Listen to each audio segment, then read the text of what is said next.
If Signals had sounded this good when it was first released, somehow, magically, like, it would have been a more successful album. Because, man, this was an amazing experience. Amazing.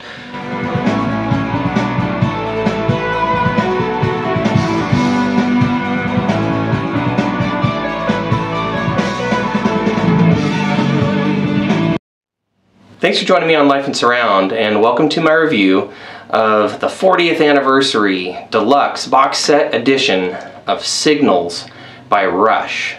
Now, I'm going to be doing a lot of comparisons for this review. First of all, I'm going to compare the new LP half-speed DMM vinyl album to the CD that comes in the book.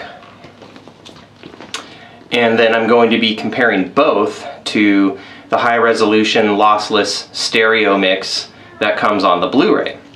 Furthermore, I'm going to be comparing the Atmos mix on the Blu-ray to the 5.1 mix that is on the Blu-ray, and I'm going to compare both, but mostly the new 5.1 mix, if it is new, to the former Signals 5.1 mix. I believe this was done in 2011. It either came in this standalone Blu-ray or as a part of the Sectors 3 set, if I recall correctly. Alright, so that's a lot of listening in stereo, and that's a lot of listening in multi-channel, but furthermore, I'm also going to listen to each and every one of the 4 singles that come with this set. And I don't know if it really is necessary to do like a direct comparison to, say, the new LP, but you know, I'll see about that. But I purely want to just see if these are enjoyable. So if they sound reasonably good to me, if they rock, then that will be a yes for me. And you know, I was just thinking I ought to spin one or more versions of the original LP.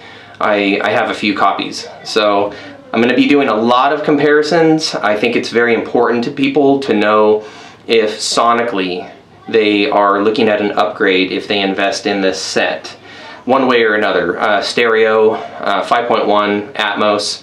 Now I'm also going to cover other aspects of this box set, like the artwork and just, you know, what Signals has meant to me over the years and how I view it musically.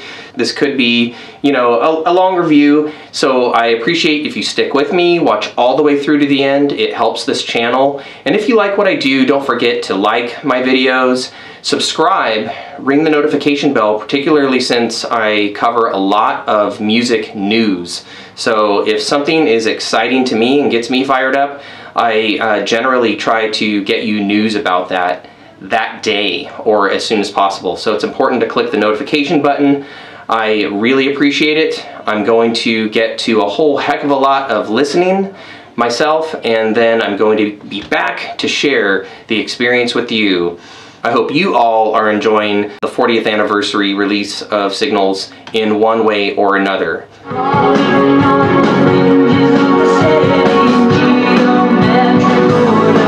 So I just listened to a whole lot of Signals in stereo so that you don't have to. Just kidding, I loved every second of it and I totally recommend it.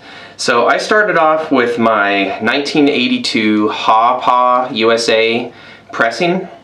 I have this visually graded at excellent minus, and playtest I would also grade it at excellent minus.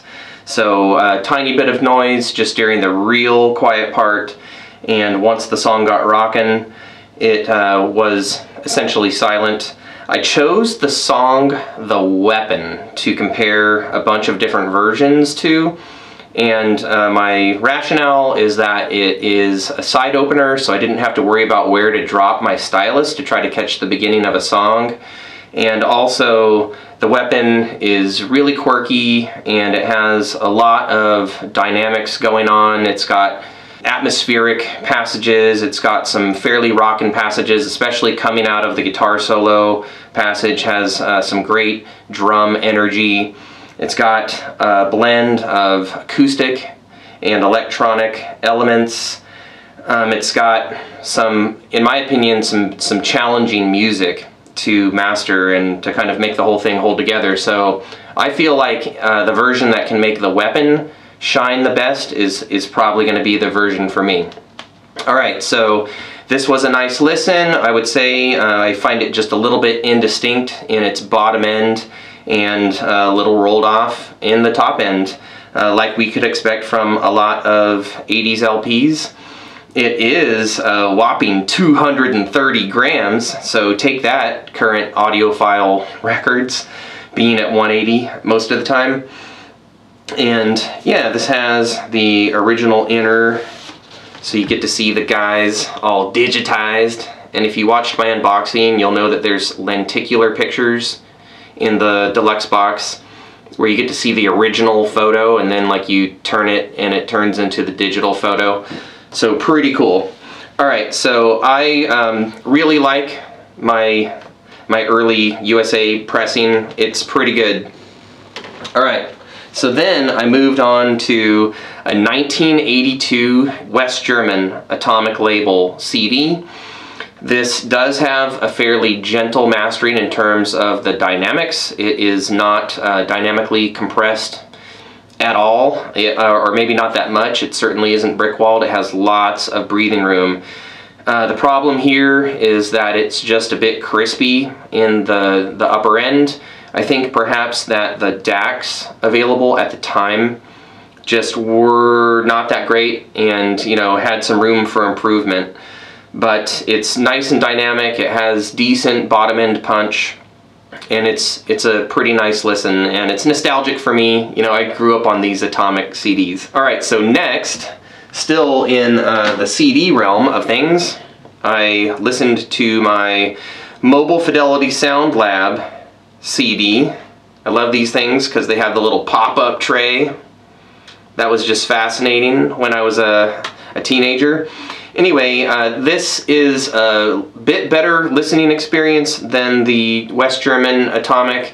It has a better high end, so I think they were dealing with a better DAC or just a better mastering process somehow. It still has plenty of dynamics. I left it at a similar volume to the West German. Yeah, that's a comment that I should make on dynamics.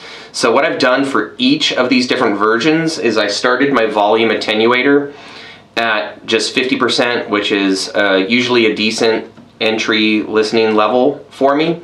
And I either turned the version up or down, just so that I like to get the bottom end of rock recordings bumping. And so I got the recording to where it was bumping and then let the high end just do what it was going to do. So each of these versions are capable of bumping, and then it's just a matter of like how well defined that bottom end is, and then like whether the highs are harsh at that point or rolled off or whatever. Okay, so this is a pretty darn good listen for a vintage CD version. I would say this bests the West German Atomic slightly. Okay? Alright, so then I went ahead and fired up the stereo version from the High Fidelity Pure Audio Blu-ray audio version. This is the same mix and master as you're going to get from the DVD audio in the Sector 3 set. And this high resolution stereo version is abominable. It's unlistenable. By the time I got it bumping, the highs were just headache inducing. And this is the only version that I shut off early. I just didn't need to hear more. I think I was maybe halfway through verse 1, and it's that bad. So you do not need this Blu-ray or the Sectors 3 DVD audio for the high-res stereo. You just don't. Okay, so then I proceeded, I'm going in chronological order, sort of, all right? So to the brand spanking new vinyl record. This is direct metal mastered at half speed. This sounds amazing. This sounds amazing. If vinyl is your thing because you like dropping the stylus and, you know, cleaning records and the 12-inch artwork, this just sounds simply amazing. I'm not going to say yet whether this is my top pick, but it's way up there, and I don't know if they're going to release this standalone. I believe that a picture disc is available standalone, so I'm not sure if that's the same mastering at all, but this sounds incredible. I had to crank the volume the highest out of any version, and that can just mean that they mastered it, you know, at really low volume, but this, to my ears, sounds like it has tons of dynamics. I had to crank my system darn near like maybe 90% of my volume attenuator's range to get the bump that I like, and then like the highs were totally pleasant. They did not sound rolled off. It had that analog warmth, but just it has the detail that I crave. So this is an outstanding vinyl version of Signals. Okay, so then I proceeded on to the optical versions from the brand new deluxe set. That would be the new CD and the Blu-ray. And I apologize, I didn't bother to check what lineage the high-res stereo is on the Blu-ray, but the CD is from a 2015 remaster. You'll note that I haven't even bothered with the 1997 remaster. I consider the 97 remasters just trash. I would avoid them. They're loud, and if that's what you like, then cool, but they just don't sound good to me. So anyway, this 2015 remastered CD is also plenty loud. I had to turn it down to get the volume comfortable. It started out bumping like tremendously, but with some harshness, and I turned it down like maybe 10%. And the bump was still there, and it was pleasant enough. I wouldn't say that this is, you know, audiophile quality. It's mastered pretty loudly, and there's just really no need for that.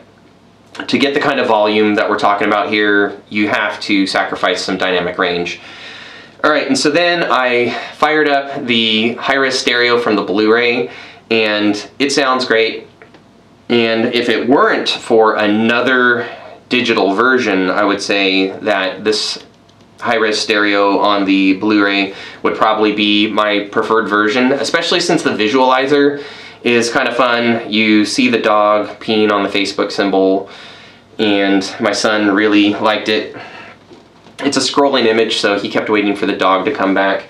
But there was one final version that I listened to. It was from HD Tracks. I went and downloaded the standalone album version of Signals. Avoid the sectors downloads. They are dynamically crushed, and the individual albums, even though you're going to pay a bit more to get all of them, sound way, way better. And I have to say that overall, the HD Tracks version of Signals is the best sounding version of Tonight. It has detail that I really am not sure that you can get from vinyl, while still being very pleasant to listen to. I would say that compared to the Direct Metal Master half-speed vinyl from the 40th anniversary deluxe set and the HD Tracks standalone Signals version, maybe I shouldn't have said that the HD Tracks gets the nod. I think they're tied because they sound different. The HD Tracks version is going to sound just more detailed, and, you know, for better or worse, right? Some of that detail can be distracting, and the record, I think, sounds closer to what we are familiar with from the original issues, while still sounding just plenty amazing. So I would give the analog warmth to the new half-speed master vinyl, and then just the absolute detail without compromising pleasantness to the HD Tracks. Alright, so now it's time for me to go compare a couple of different 5.1 versions, and then the Atmos compared to the 5.1, and then maybe the Blu-ray Atmos to the streaming Atmos if Apple Music still has it up. So wish me luck, and I'll be back. Alright, so I just got done listening to 4 different multi-channel versions of Losing It from Signals by Rush. I listened to the high fidelity pure audio Blu-ray and also the Blu-ray that comes with the new 40th anniversary set. The high fidelity pure audio comes with DTS HD Master and Dolby True HD 5.1 versions. I listened to them both, and I can report to you that in this room, on my system, they sound essentially the same. Depending on the way your system processes Dolby or DTS, I suppose there can be differences in the way it's presented on your system in your room, but they sound the same here. I listened to the 2011 5.1 mixes, and I listened to the new 5.1 mix. Now, that may be some news to some. It is definitely a new 5.1 mix. You can tell this rather easily with Losing It 2011. The opening synthesizer is hard panned surround right, and the violin, the electric violin, comes in more or less hard panned like front right. That struck me as a rather odd decision, so it really stuck out. Other things that I noticed, the bell figure during verse 1, which I really love. It just really sells the image of a ballerina, even like spinning on top of a music box. A crucial part of the arrangement, and it's rather buried on the 2011 5.1 mixes, and it's even a little bit buried on the new 5.1 mix, but it does come out a bit better. You can hear the acoustic guitar on this song on all 4 of the versions, and in fact that is one reason why I chose Losing It, because to my memory it has the most textures possible. It's got electric violin, which is unique for this album and actually in the Rush catalog, and then it's got acoustic guitar, and I'm not sure there are acoustics on any other song. Losing It to me actually sounds the most like classic Rush. Like even at this time, like 1982, it to me has the most ties to 81 and earlier. So anyhow, and also I chose Losing It just because I love it so much, and it hasn't ever gotten radio play, so it's not overplayed. I'm not burned out on it. I was happy to listen to it several times. On to the new 5.1 and Atmos mixes that come with the 40th anniversary set.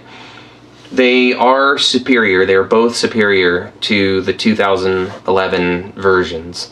So, in my opinion, other than for historical purposes, it's no longer necessary to have the high fidelity pure audio.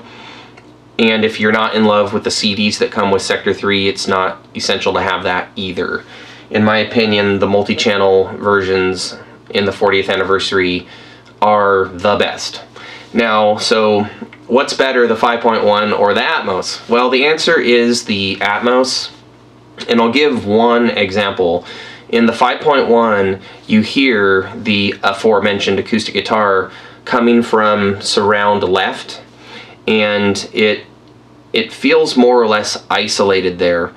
And in the Atmos version, the guitar is still over in that vicinity. It's like over your left shoulder, but it actually sounds like a full-bodied, just massive acoustic with all of its tonality. It sounds like it's been liberated from the speaker.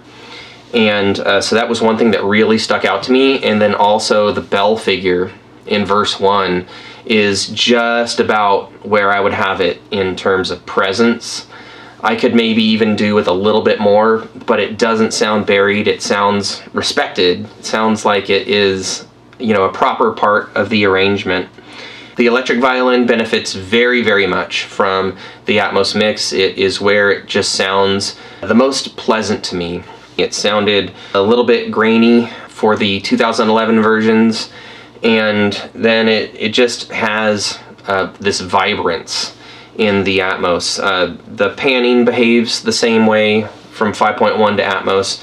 Now, a point for those watching who may want to listen to this Atmos version, but you don't have a 7.2.4 speaker array. As long as your processor can do Atmos, it will down mix to whatever your speaker array is. So you may not experience exactly the same thing that I do, but you will get a multi-channel version, and I think you're going to benefit from a lot of just the channel separation, though you may not have, you may not perceive everything being placed exactly where I would. So now I'm going to fire up the entire album in Blu-ray Atmos, and I will go ahead and check the Apple version real quick, and I will include whether I truly hear a difference between the Blu-ray and the streaming version on Apple in the conclusion to this review.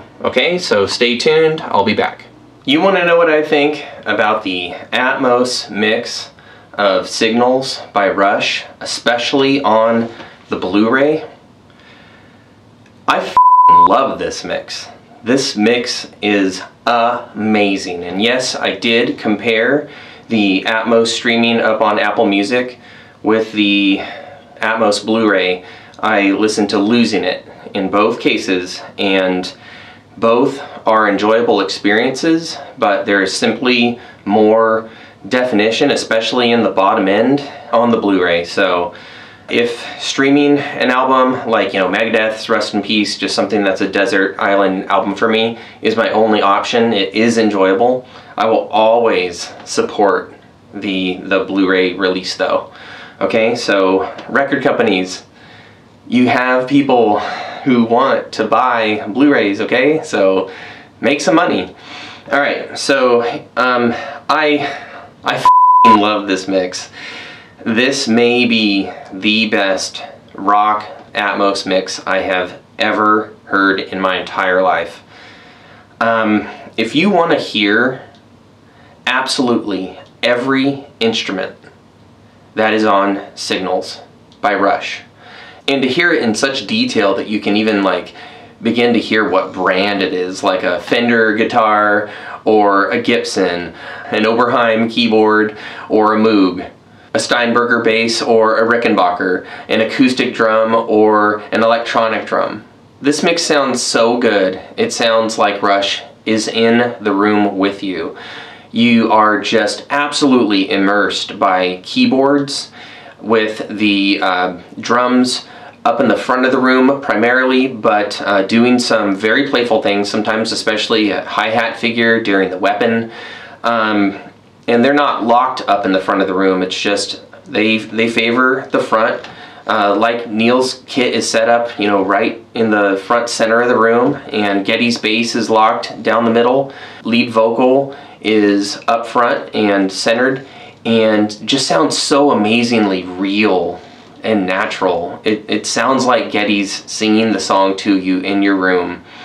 And then most of Alex's main guitar parts over to the left, and it's almost like you have the three members of Rush up in front of you, and then the synthesizers and overdubs immerse all around you. Man, this is just such an amazing mix. Such an amazing mix. Heard everything that I wanted to in Losing It, all of that orchestration. Oh, it's so touching.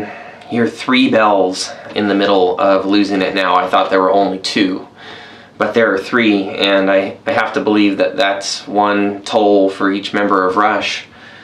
Oh, and the imagery on the Blu-ray, it's in the book, and so if you want to see it, go look at my unboxing video, or, you know, if you haven't bought the set, or if you're not going to buy it.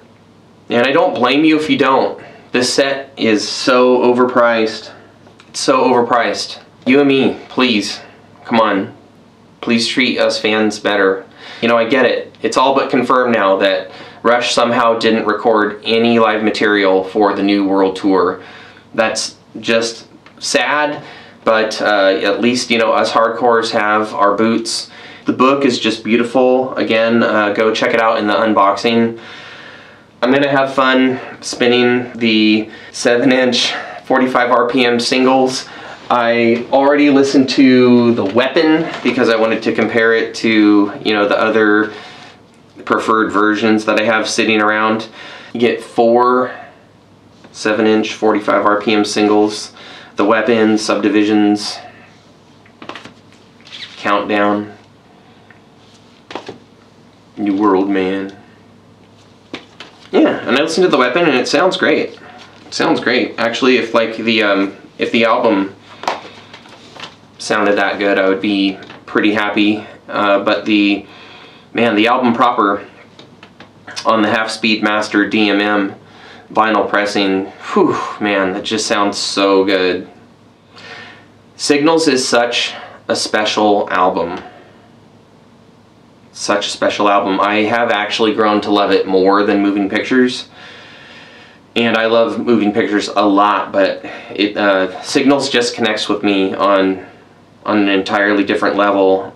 I said in a previous review, I think it was of Signals Atmos when I first heard it on Apple Music, that the world knows Moving Pictures, but Rush fans know Signals.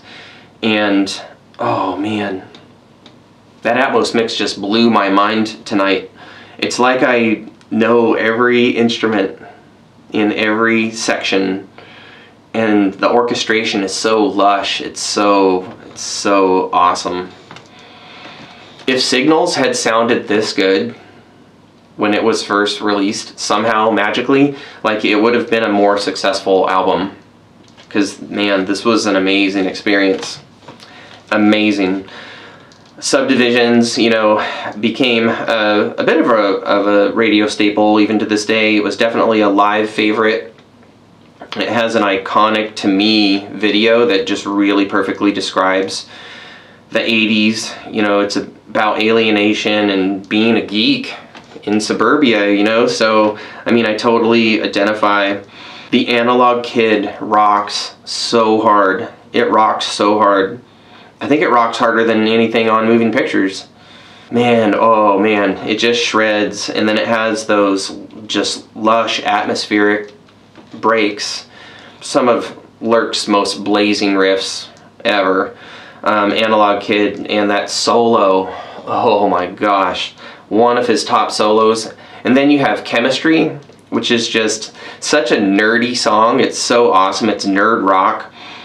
And it has this amazing opening guitar figure that, in my opinion, pays homage to Spirit of Radio and really is a worthy companion. It's a companion type of riff.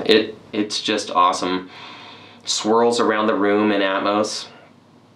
And then the way that Chemistry is using the science of chemistry to try to describe the way that humans connect to each other. It's just such a Peart thing to do. That's such an incredibly Peart thing to do.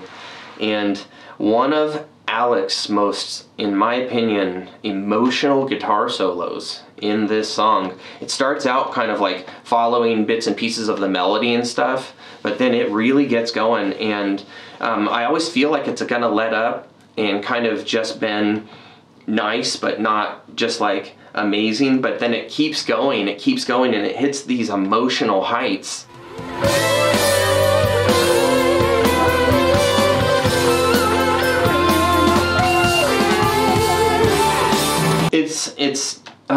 It is just one of his top solos. It really is.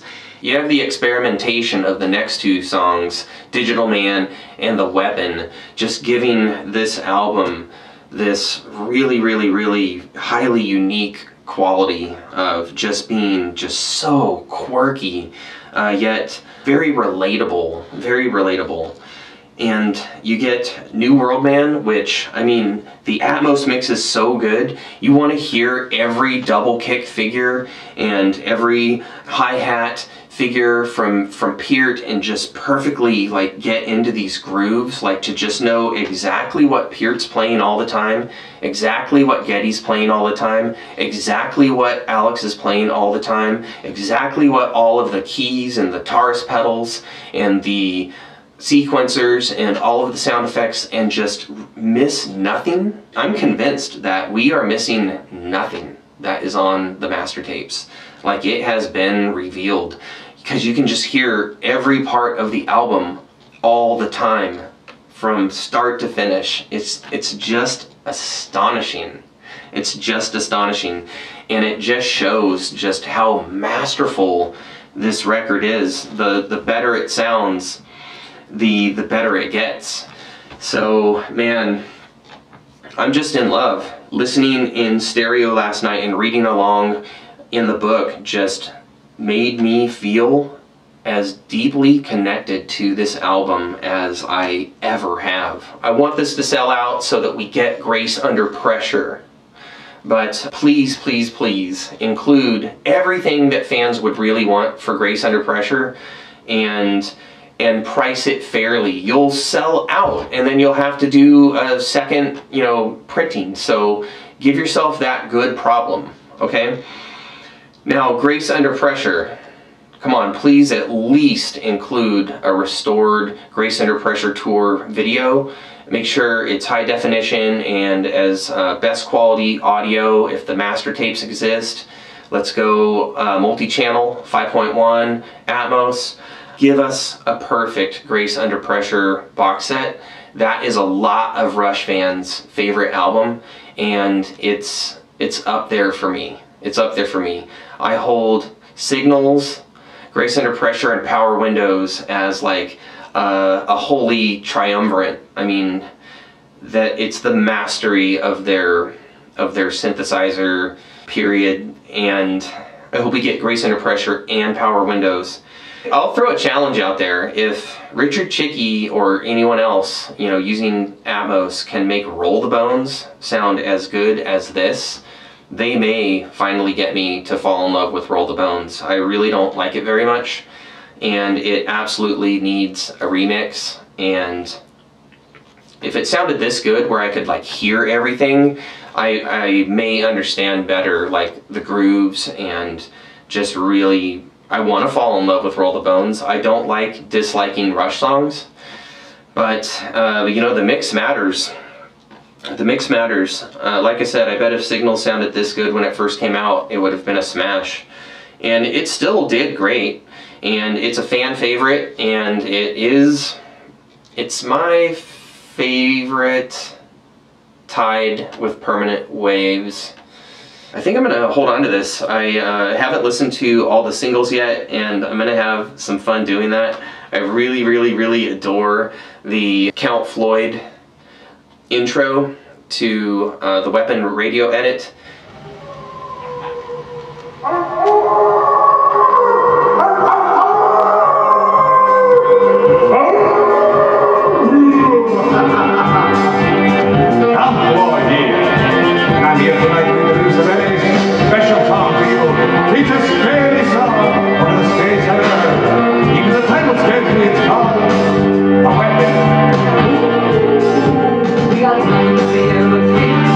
I want to see Grace Under Pressure. I want to see Power Windows.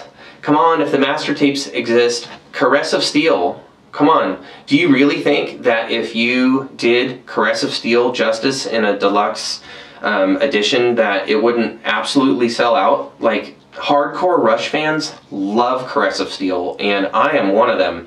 Fountain of Lamneth in Atmos? Oh my god. Oh my god, that could be an out-of-body experience. Come on, Caress of Steel.